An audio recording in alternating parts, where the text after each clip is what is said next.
तो हेलो दोस्तों, आपका स्वागत है हमारे चैनल पे। तो आज की वीडियो खास होने वाली है क्योंकि आज हम इस चैनल पे लाए हैं मऊ के पुराने इतिहास के बारे में। तो ज़्यादा समय न लेते हुए चलिए वीडियो स्टार्ट करते हैं।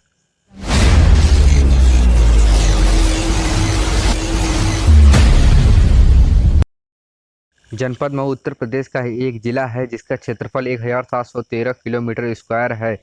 यह लखनऊ के दक्षिण पूर्व से 282 किलोमीटर और आजमगढ़ के पूर्व से 56 किलोमीटर की दूरी पर स्थित यह शहर तमसा नदी के किनारे बसा हुआ है।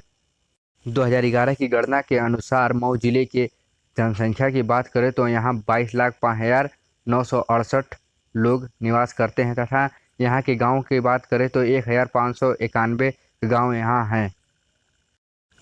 पूर्वी उत्तर प्रदेश का सुप्रसिद्ध एवं औद्योगिक दृष्टि से समुन्नत जनपद मऊ का इतिहास काफ़ी पुराना है। रामायण एवं महाभारत कालीन संस्कृति एवं पुरातात्विक अवशेष इस भूभाग में यत्र तत्र मिलते हैं। यद्यपि इस दिशा में वैज्ञानिक ढंग से शोध एवं उत्खनन के प्रयास नहीं किए गए हैं, लेकिन भौगोलिक एवं ऐतिहासिक साक्ष्यों के आधार पर इसकी पुष्टि होती है। कहा जाता है कि त्रेता युग में महाराज दशरथ के शासनकाल में इस स्थान पर ऋषियों की तपोभूमि थी। इसी तमसा तट पर आदि कवि महर्षि वाल्मीकि का आश्रम था। मऊ का ज्ञात अभिलेखीय इतिहास लगभग 1500 पुराना है, जब यह समूचा इलाका घोर घना जंगल था। यहाँ बहने वाली नदी के आसपास जंगली व आदिवासी जातियां निवास करती थीं। यहाँ के सबसे पुराने निवासी नट माने जाते हैं और इस इलाके पर उन्हीं का ही शासन था। तमसा तट पर हजारों वर्ष पूर्व बसे इस इलाके में सन 1028 के आसपास बाबा मलिक ताहिर का आगमन हुआ। वे एक सूफी संत थे और अपने भाई मलिक कासिम के साथ फौज की एक टुकड़ी के साथ यहाँ आए थे। इन लोगों का तत्कालीन हुक्मकार सैयद सलाहकार मसूद गाजी ने यहाँ इस इलाके पर कब्जा करने के लिए भेजा था। गाजी उस समय देश के अन्य हिस्सों पर कब्जा करता हुआ बाराबंकी में सतरिक तक आया था और वहां से उसने विभिन्न हिस्सों में कब्जे के लिए फौज टुकड़ियां भेजी थी। चलिए तो अब हम बता देते हैं मऊ का पुराना नाम क्या था। उन दिनों इस क्षेत्र में मऊ नट का शासन था। कब्जे को लेकर मऊ नट एवं मलिक बंधुओं के बीच भीषण युद्ध हुआ जिसमें मऊ नट का भंजन या मारे गए।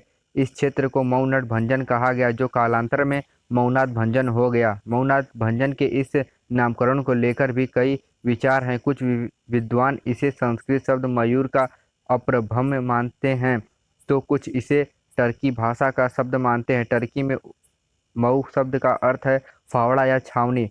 मऊ नाम की कई जगहें हैं, लेकिन उनके साथ कुछ न कुछ स्थानीय विशेषण लगे हुए हैं, जैसे कि फाफा मऊ, मऊ आइमा, जाज मऊ, मऊनाथ भंजन आदि हैं। मौर्य वंश एवं गुप्त वंश राजाओं का द्वीप निर्माण होने के पश्चात मुगल शासनकाल में यह स्थान जौनपुर राज्य अंतर्गत था। इसके पूर्व 1540 और 1545 के मध्य इस क्षेत्र में तत्कालीन बादशाह शेरशाह सूरी का आगमन 2 बार हुआ। शेरशाह सूरी दरगाह में रह रहे सूफी संत मीरा शाह से मिलने आया था। उसकी बेटी महाबानो मीरा शाह के सानिध्य में ही रह रही थी। मऊ नगर का पुराना पुल जो 1956 की बाढ़ में धराशायी हो गया, शेरशाह सूरी द्वारा ही बनवाया गया था। बताते हैं कि पुल निर्माण में देर हो जाने के कारण ही शेरशाह सूरी द्वारा पेशावर से कोलकाता तक बनवाया गया ऐतिहासिक मार्ग इधर से नहीं गुजर सका, जिसे हम लोग ग्रीन टैंक रोड के नाम से जानते हैं। सन 1629 ईस्वी में मुगल बादशाह शाहजहां के शासनकाल में यह इलाका उनकी लड़की जहारा को मिला। नगर के वर्तमान स्वरूप की नींव जहारा के शासनकाल में ही पड़ी। जहारा बेगम ने यहाँ कटरा में अपना आवास एवं शाही मस्जिद का निर्माण करवाया और उनकी सुरक्षा के लिए उसे फौजी छावनियों में तब्दील कर दिया गया। फौज को रहने के लिए बनाए गए बैरकों के अवशेष आज भी विद्यमान हैं। 18वीं सदी के आरंभ में मऊ को जौनपुर के शासनकाल से अलग करके इस भूभाग को आजमगढ़ के राजा आजम शाह को दे दिया गया। आजम शाह और अजमत शाह 2 सगे भाई थे। आजम शाह ने आजमगढ़, अजमत शाह ने अजमतगढ़ बसाया।